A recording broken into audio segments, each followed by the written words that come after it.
माँ जी, मेरा जी बहुत मचला रहा है।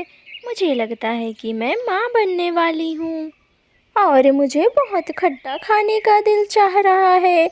आप मेरे लिए या तो पानी पूरी या तो कहीं से इमली ले आए। क्या क्या बहू, तुमने तो बहुत बड़ी खुशखबरी सुनाई है। मैं तो पूरे जंगल के पंछी को दावत दूंगी। मैं भी सबको बताऊंगी कि मैं दादी बनने वाली हूँ। मैं बाहर के जंगल में जाती हूँ और तुम्हारे लिए इमली लेकर आती हूँ और कल हम लोग बाहर जाके बतासे खाएंगे।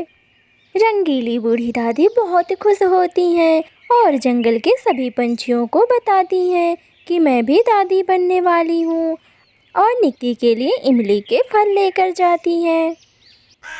तभी गौरी कवि कहती है, क्या क्या निक्की माँ बनने वाली है?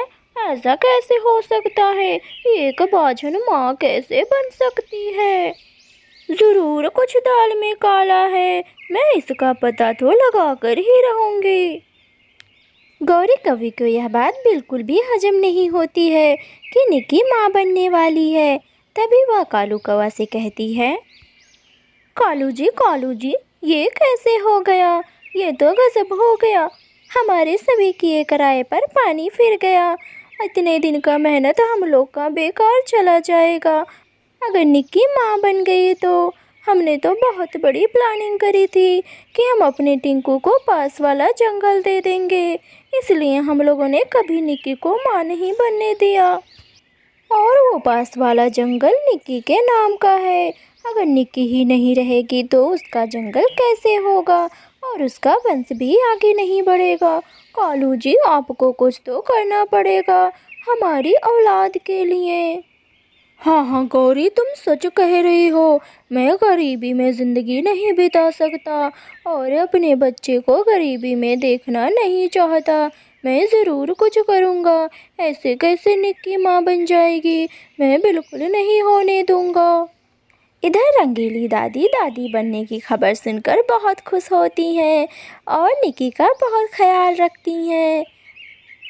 दूर दूर के जंगलों में जाकर रंगीली दादी निक्की के लिए मीठे मीठे फल इकट्ठे करती हैं, जिससे कि उनका पोता बहुत खूबसूरत पैदा हो। शाम के समय वे लोग बाहर जाते हैं और पानी पूरी खाते हैं। निक्की जो जो कहती वो सब कुछ उनकी डिमांड पूरी करती, क्योंकि रंगीली दादी दादी जो बनने वाली थी। निक्की और रंगीली दादी वापस आ ही रही थी कि तभी कालू कौवा उनके ऊपर एक टहनी गिरा देता है और खुद छुप जाता है। लेकिन फिर भी निक्की के ऊपर टहनी नहीं गिरती, वह टहनी उसके बगल में गिरती है।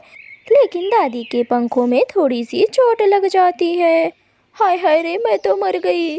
बिना आंधी तूफान के ही टहनियाँ गिरने लगी। लगता है भगवान को भी हमसे प्रॉब्लम है। बहू बहू, तुम्हें तो कुछ नहीं हुआ ना? नहीं नहीं माँ जी, मुझे कुछ नहीं हुआ। लेकिन आप भगवान को दोषी ना दें। आपने तो देखा ना, इतने सालों बाद मैं माँ बनने वाली हूँ। ये सब भगवान की दया है। अगर वो मुझे माँ बनाए हैं तो मेरे बच्चे की हिफाजत भी वही करेंगे। मुझे उन पर पूरा भरोसा है, चाहे कोई कुछ भी कर ले। निक्की को यह बात पता चल जाती है कि यह हरकत और किसी की नहीं, कालू कौवा की ही है, क्योंकि उसकी नज़र कालू कौवा पे पड़ जाती है। फिर भी वे दादी को इसलिए नहीं बताती है कि दादी परेशान हो जाएंगी और जंगल में फालतू में झगड़ा होगा, इसलिए वे चुप रह जाती है। निक्की और रंगीली दादी घर पहुंच जाती हैं, लेकिन निक्की को एक बात बहुत सता रही थी। आखिर कालू भैया ने मेरे साथ ऐसा क्यों किया? मैं तो हमेशा से उनकी मदद करती हूँ, उनके साथ कभी बुरा होना नहीं चाहती। फिर भी उन्होंने मेरे बच्चे की जान लेनी क्यों चाही? मुझे इस बात की पता तो लगाना ही पड़ेगा।